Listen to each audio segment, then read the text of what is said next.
and welcome to the weekly writing vlog. Today is Monday because weeks start on Monday. I don't really know why this is the hill I've decided to die on, but here we are! Okay, so there's lots to catch you up on today. I mean, not a lot word count wise, because after writing 23,000 words over the course of like 6 days, I needed a little break. You know, I intended to only take one day off, but then that kind of spiraled into another day off, and another day off, and another day off. Cause like I stepped out of my momentum and I lost my rhythm. I didn't feel too bad about taking a break because, you know, I did just write 23,000 words in 6 days. And ultimately, I think taking a few days off helped me refresh. Though let's be real, there was definitely a chance that that break could have backfired and I could have just never ever written again.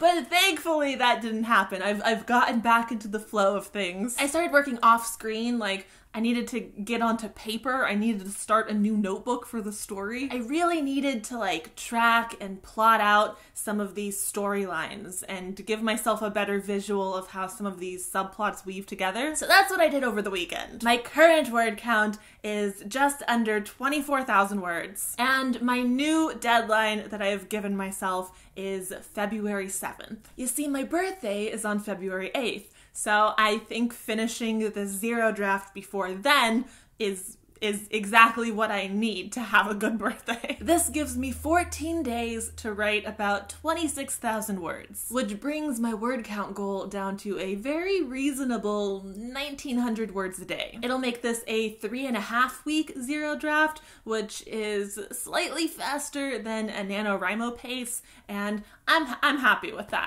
I'm satisfied with that. Moving on to the next order of business, charts! I showed you my charts last week when I was at about 16,000 words, so now let's do a little bit of a comparison of 16,000 versus 24,000 so we can get like a visual of what that progress looks like. So here we are with part 1. It's currently at 13,019 words. I haven't really added a ton here. I think the biggest change is that one of the chapters went down in word count because I moved a little scene from that chapter to another chapter. Then we have part 2. This section is currently at about 3.7k, and there's been a little bit of growth here. And part 3 is currently at about 3.9k. And this one had some decent growth, though mostly because it was just so tiny before. And then part 4 is currently at 3.3k, and this section also had some decent growth considering it was very tiny before. You see, this is my drafting process. We gradually build things up. Instead of having a bunch of chapters that were at like 20 words, now the smallest chapters have at least a couple hundred words. So, you know, progress. And moving on to the final order of business this morning, I now have a title for this project. Previously, I had a placeholder title that I didn't really like, but I needed to call it something. But then this new title clicked and I was just like, thank God. And I've decided to share the acronym with you because I need to call this project something. I keep wanting to call this book, but I can't call this book because book is book, you know? So from here on out, I will be referring to this project as ArrowYam. And as much as I like my title, I hate that the acronym has the word yam in it. You know how I feel about yams. If you really want to guess what those letters stand for, then, you know, go nuts. I won't be confirming or denying anything, but I will be impressed if someone gets it right. Okay, that's everything. Too much talking. I gotta go right now. Hello. I have just hit 25k. We're halfway there. We're living on a prayer. Actually, we're living on coffee. Lots and lots of coffee. It was a little slow in the adding words department tonight. I have been doing some more work off screen, like in my notebook. I had to figure out a timeline for this book. Like knowing what seasons and holidays were occurring was important information, and it called for some adjustments. Like, I can't write a book that takes place in October without a single mention of Halloween, you know?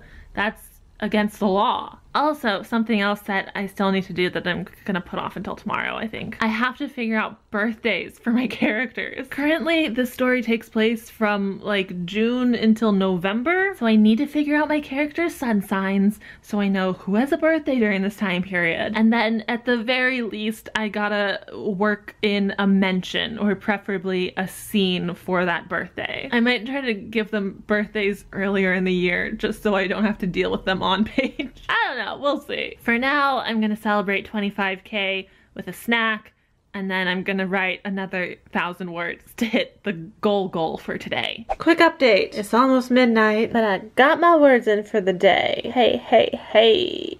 Good morning. It is Wednesday, my dudes. It's January 27th. My current word count is 28,096 words. And the goal for today is hitting 30K. I'm excited. I think I can do that. So yesterday, I spent a lot of time working on my characters. I feel like the weakest part of the story, at least before yesterday, was my secondary cast of characters. They were like cardboard archetypes, and I really needed to flesh them out. And this wasn't like a vital thing to do previously because the story is mostly about the two main characters and their relationship. And I have them down. Like, I have a good feel for them and their struggles, which are relatively low stakes. Like, this is not a grand, plotty adventure. It's quieter and fluffier. Fluffy-ish. More fluffy than not. But, you know, like I mentioned last week with the tags, there is some light angst. I mean, the story starts off with both of them kind of at a low point. Like, they both start off very lonely and feeling very isolated. I wonder what inspired this. No, there is no pandemic in this story. Like, it's a contemporary, but let's just say it's in a parallel reality that doesn't have a pandemic. But yeah, one of them is really struggling with depression, and the other is really struggling with anxiety. Again, what could have possibly inspired that? Like, where do I come up with these ideas? But yeah, they have their struggles, and like, obviously getting together romantically doesn't solve everything, but like it helps, and they support each other and they care about each other a lot, and it's all very soft and lovely and nothing hurts. Y'all know that I do love a good enemies, rivals dynamic. Like, that antagonistic edge to a romantic relationship is delicious. But lately, I've just been in the mood for characters who are really soft to each other. Like girlfriends who unabashedly simp for each other. Which is what this book is all about. But also, there is a found family aspect, and I needed the rest of the fam to be more developed. You know, I needed to give these secondary characters personality traits and goals and like smaller story arcs. So that's what I did yesterday. I took some time and figured out birthdays and astrological signs and Enneagram numbers. I figured out their appearances and personal styles and quirks. I gave them current jobs and dream jobs. Oh, one thing that I picked up from shows like Haikyuu and RWBY is that I like to give my characters sort of themed characteristics. Like in Haikyuu, the different teams have mostly animal themes, and this influence is clear in their characteristics and their play styles. And I don't want to go on a whole rant about Haikyuu right now, but real quick, our main team is Karasuno, the crows. And crows are scavengers, so we see this reflected in the team, you know? They're kind of scrappy, and they scavenge moves and playstyles from other teams. Their team motto is fly, or take to the skies. And then take a look at the other teams, like Nekoma, the cats. Their playstyle is all about grace and flexibility, and like they can save every ball kind of in the way like a cat always lands on its feet. And with the show RWBY, it's a similar thing, except the influences are more like fairy tales and mythology and historical figures. You know, our main character in that show, RWBY, is very clearly influenced by Little Red Riding Hood. Her sister Yang is Goldilocks. Nora Valkyrie is influenced by Thor. And there's a ton of Wizard of Oz references, like down to flying monkeys at one point. And the lots and lots of color influence. You know, especially our 4 main characters of Team RWBY, their appearances and even their names are very directly influenced by colors. Anyways, all that to say that I like to give my characters sort of subtle influences based on colors or animals or fairy tales or their zodiac signs. Like, one of my secondary characters in this book is an Aries, and I use that zodiac animal, the ram, to influence some of her traits and behaviors. And again, I try to do this in a subtle way. Like, I never outright describe her as being like a ram, but if she's like pushing her way through a group, I might say she's like ramming through the crowd. Or at one point she's arguing with another character, and that other character kind of gets the vague worry that they're about to be headbutted into next week. And like, this character doesn't have horns, obviously, but maybe she wears her hair in like 2 French braids, and it almost gives like a subtle appearance of horns. So yeah, anyways, I think that's enough rambling about characters for now. I'm just happy that I have a much better grasp on my cast of secondary characters. You know, before I was working mostly on scenes that featured just the 2 main characters, like either them by themselves or the 2 of them together. Like, a lot of the chapters with the least amount of words were chapters that had scenes that had like the whole crew together. And I feel much better equipped to write some of those scenes now, because before I didn't have a good enough grasp on the characters to understand like the whole dynamic of the whole crew together. But now my secondary cast of characters is feeling much more fleshed out, and I have a much better idea of what everyone is like in a group setting. I feel like I can flesh a lot of those scenes out now. So that's what I'm gonna go do. That's the writing plan today. Let's do it. Okay, it's later in the evening. I'm like 400 words shy of 30K, so I didn't quite get there today, but I'm calling it for today. My brain is fried. I ended up working mostly on part 1 again.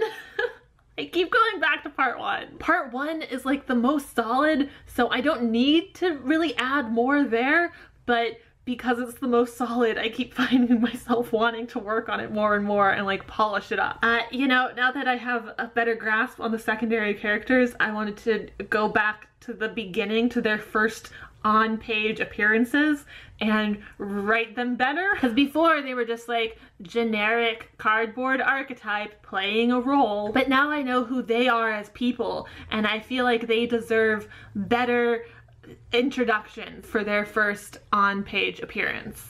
So yeah, didn't quite hit 30K, but I still feel like today was a pretty productive writing day overall, so we're good. Hello, hi, how's it going? Okay, so it is Saturday evening, it is January 30th. My current word count is 31,568. So yes, I have fallen behind, and I don't want to make excuses about why I've fallen behind, especially because like I'm not that far behind, and I'm pretty confident that I can catch up. But I do want to say that there is a reason that my original deadline was January 28th, because the Booksplosion live show was today. That just happened, just filmed the live show. And if today was the live show discussion, then that means I spent all day yesterday reading the book, which means I didn't write at all yesterday, and I'm not getting started today until like almost 5 p.m. If I can even swing that. I personally have a lot of trouble shifting from like reading a polished, finished book to working on a sloppy, messy draft. Like, that mental shift is a whole ordeal for me. And like, I just spent an hour discussing the book of the month, so like my brain is still in that world and like with those characters. So I need to shift my whole state of mind back to my book, to Yam Book. God, that's the worst nickname ever. But like I said, I'm not too concerned about being behind in this moment. Now that the Booksplosion stuff is done, I have no other obligations for the next 8 days. I can put all of my focus and energy into writing and vlogging. Ooh, but speaking of vlogging, I do still need to edit this. it's fine. It's fine. It'll be fine. Everything's fine. So yeah, I think I'm going to eat some dinner because getting food is the only thing I want to do with my life right now. And then maybe I'll try editing this vlog to see if that helps me like get back into the mindset of working on this book. At the very least, if I do my editing tonight, then tomorrow I can focus almost entirely on writing, which is what I need to do because I'm a couple days behind now and I need to write. Okay, it's Saturday night. Technically Sunday morning, I think, at this point. I just hit 32K, and you know what? I'm proud of myself for writing 400 words today, all things considered. I did spend most of tonight just editing this vlog, and because of that, I am actually going to end this vlog here, so I can dedicate tomorrow entirely to writing and play a little bit of catch up before we pick things up again on Monday. But yeah, that is gonna do it for this video today. So thank you so very much for watching. I hope you enjoyed it. I hope you have a wonderful night, and I will see you next Monday with a new weekly writing vlog. Bye!